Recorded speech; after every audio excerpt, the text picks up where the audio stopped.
कृष्ण गोविंद हरे मुरारी, हे नाथ नारायण वासुदेव। श्री कृष्ण गोविंद हरे मुरारी, हे नाथ नारायण वासुदेव।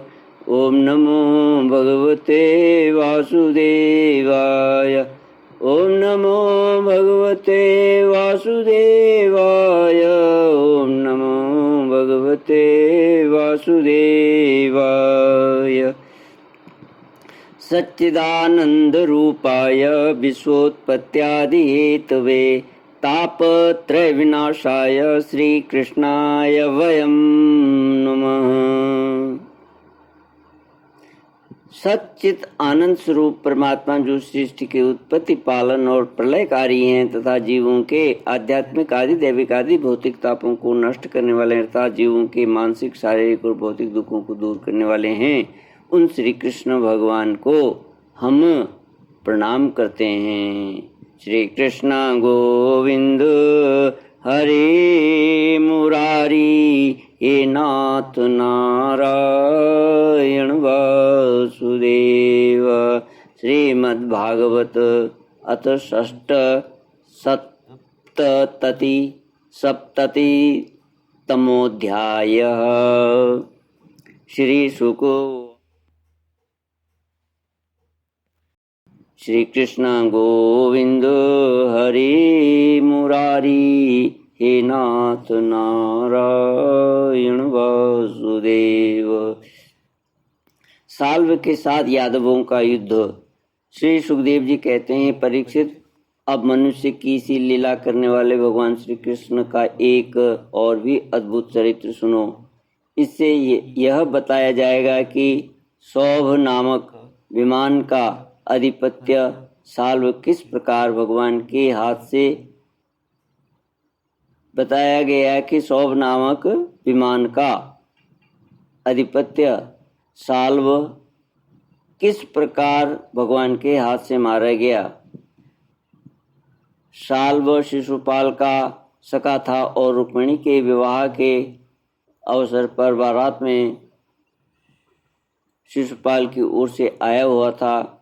उस समय यदुवंशियों ने युद्ध में जरासंध आदि के साथ साथ साल्व को भी जीत लिया था। उस दिन सब राजाओं के सामने साल्व ने यह प्रतिज्ञा की थी कि मैं पृथ्वी से यदुवंशियों को मिटाकर छोड़ूंगा। सब लोग मेरा बल पौरुष देखना। परीक्षित, मूढ़ साल्व ने इस प्रकार प्रतिज्ञा करके देवाधिदेव भगवान पशुपति की आराधना की। वह उन दिन में केवल एक बार मुट्ठी भर राख और फांक लिया करता था। यूं तो पार्वती पति भगवान शंकर आशुतोष से औढ़र दानी हैं, फिर भी वे साल्व का घोर संकल्प जानकर 1 वर्ष के बाद प्रसन्न हुए। उन्होंने अपने शरणागत साल्व से वर मांगने के लिए कहा। उस समय साल्व ने यह वर मांगा कि मुझे आप एक ऐसा विमान दीजिए जो देवता, असुर, मनुष्य, गंधर्व, नाग और राक्षसों से तोड़ा न जा सके। जहाँ इच्छा हो वहीं चले जाए और यदुवंशियों के लिए अत्यंत भयंकर हो। भगवान शंकर ने कह दिया कि तथास्तु। इसके बाद उनकी आज्ञा से विपक्षियों के नगर जीतने वाले मय दानव ने लोहे का सौभ नामक विमान बनाया और साल्व को दे दिया। वह विमान क्या था? एक नगर ही था। वह इतना अंधकारमय था कि उसे देखना या पकड़ना अत्यंत कठिन था। चलाने वाला उसे जहाँ ले जाना चाहता वहीं वह उसकी इच्छा करते ही चला जाता था। साल्व ने यह विमान प्राप्त करके द्वारका पर चढ़ाई कर दी क्योंकि वह वृष्णिवंशी यादवों द्वारा किए हुए बैर को सदा स्मरण रखता था। परीक्षित, साल्व ने अपनी बहुत बड़ी सेना से द्वारका को चारों ओर से घेर लिया और फिर उसके फल फूल से लदे हुए उपवन और उद्यानों को उजाड़ने और नगर द्वारों, फाटकों, राजमहलों, अटारियों, दीवारों और नागरिकों के मनोविनोद के स्थानों को नष्ट भ्रष्ट करने लगा। उस श्रेष्ठ विमान से शस्त्रों की झड़ी लग गई। बड़ी बड़ी चट्टानें, वृक्ष, वज्र, सर्प और ओले बरसने लगे। बड़े जोर का भवंडर उठ खड़ा हुआ। चारों ओर धूल ही धूल छा गई। परीक्षित, प्राचीन काल में जैसे त्रिपुरासुर ने सारी पृथ्वी को पीड़ित कर रखा था, वैसे ही साल्व के विमान ने द्वारकापुरी को अत्यंत पीड़ित कर दिया। वहाँ के नर नारियों को कहीं एक क्षण के लिए भी शांति न मिलती थी। परम यशस्वी वीर भगवान प्रद्युम्न ने देखा हमारी प्रजा को बड़ा कष्ट हो रहा है, तब उन्होंने रथ पर सवार होकर सबको ढाढ़स बंधाया और कहा कि डरो मत। उनके पीछे पीछे सात्यकी, चारुदेशण, सांब भाइयों के साथ अक्रूर, कृतवर्मा, भानुबिंद, गद, शुक, सारण आदि बहुत से वीर बड़े बड़े धनुष धारण करने लगे। वे सब के सब महारथी थे। सबने कवच पहन रखे थे और सबकी रक्षा के लिए बहुत से रथ, हाथी, घोड़े तथा पैदल सेना साथ साथ चल रही थी। इसके पश्चात प्राचीन काल में जैसे देवताओं के साथ असुरों का घमासान युद्ध हुआ था, वैसे ही साल्व के सैनिकों और यदुवंशियों का युद्ध होने लगा। उसने देखा लोगों के रोंगटे खड़े हो जाते थे। उसे देखकर लोगों के रोंगटे खड़े हो जाते थे। प्रद्युम्न जी ने अपनी दिव्य अस्त्रों से क्षण भर में ही सौपति साल्व की सारी माया काट डाली और ठीक वैसे ही जैसे सूर्य अपनी प्रखर किरणों से रात्रि का अंधकार मिटा देता है। प्रद्युम्न जी के बाणों में सोने के पंख एवं लोहे के फल लगे हुए थे। उनकी गांठें जान नहीं पड़ती थी। उन्होंने ऐसे ही 25 बाणों से साल्व के सेनापति को घायल कर दिया। परम मनस्वी प्रद्युम्न जी ने सेनापति के साथ ही साल्व को भी 100 बाण मारे। फिर प्रत्येक सैनिक को 1-1 और सारथियों को 10-10 तथा वाहनों को 3-3 बाणों से घायल कर दिया। महामना प्रद्युम्न जी के इस अद्भुत और महान कर्म को देखकर अपने एवं पराये सभी सैनिक उनकी प्रशंसा करने लगे। परीक्षित, मैं दानव का बनाया हुआ साल्व का यह विमान अत्यंत मायामय था। वह इतना विचित्र था कि कभी अनेक रूप में दिखता तो कभी एक रूप में, कभी दिखता तो कभी न दिखता, कभी न भी दिखता। यदुवंशियों को इस बात का पता ही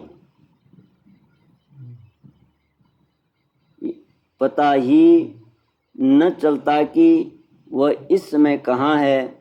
वह कभी पृथ्वी पर आ जाता तो कभी आकाश में उड़ने लगता, कभी पहाड़ की चोटी पर चढ़ जाता तो कभी जल में तैरने लगता।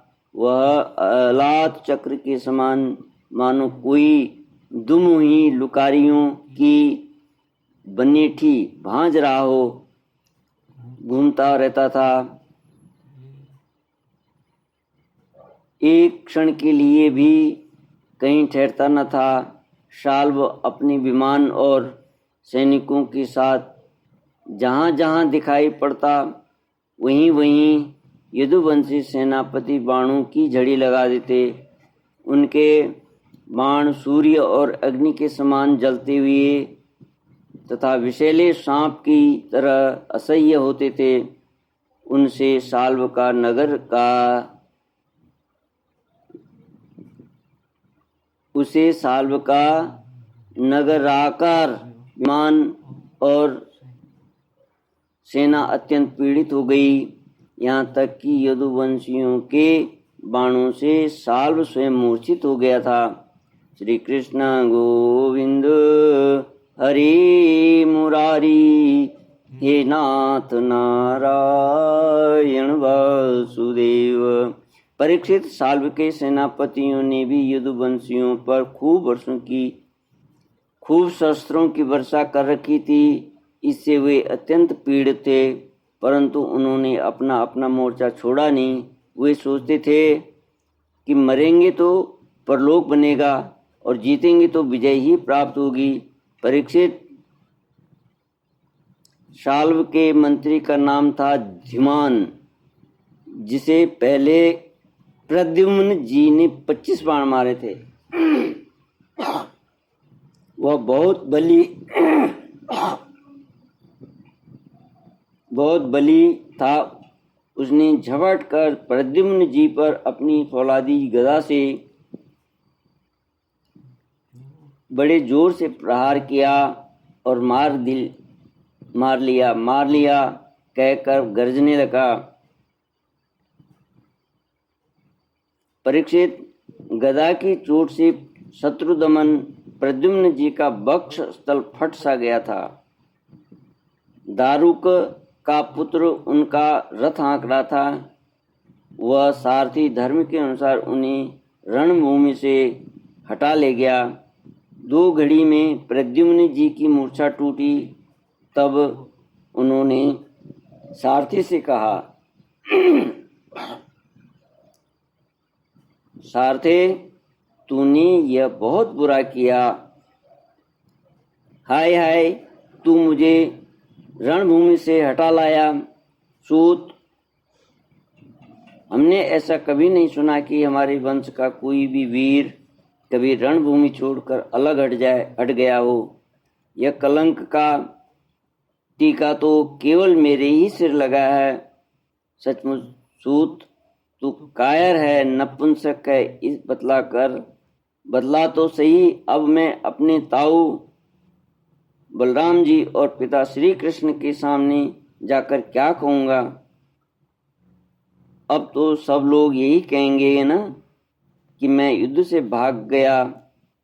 उनके पूछने पर मैं अपने अनुरूप क्या उत्तर दे सकूँगा? मेरी भाभियाँ हंसती हुई मुझसे साफ साफ कहेंगी कि कहो वीर, तुम नपुंसक कैसे हो गए?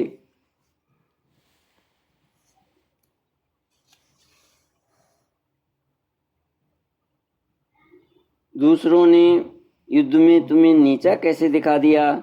सूत, अवश्य ही तुमने मुझे रणभूमि से भगाकर अक्षम्य अपराध किया है। सारथी उवाच,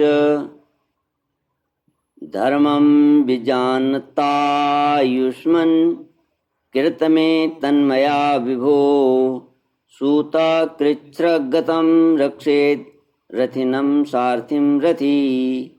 एतद् विदित्वा तु भवान् मयापोवाहितो रणात्, उपसृष्ट्य परेणेति मूर्छितो गदया हत। सारथी ने कहा, आयुष्मान, मैंने जो कुछ किया सारथी का धर्म समझकर ही किया। मेरे समर्थ स्वामी, युद्ध का ऐसा धर्म है कि संकट पड़ने पर सारथी रथी की रक्षा कर ले और रथी सारथी की।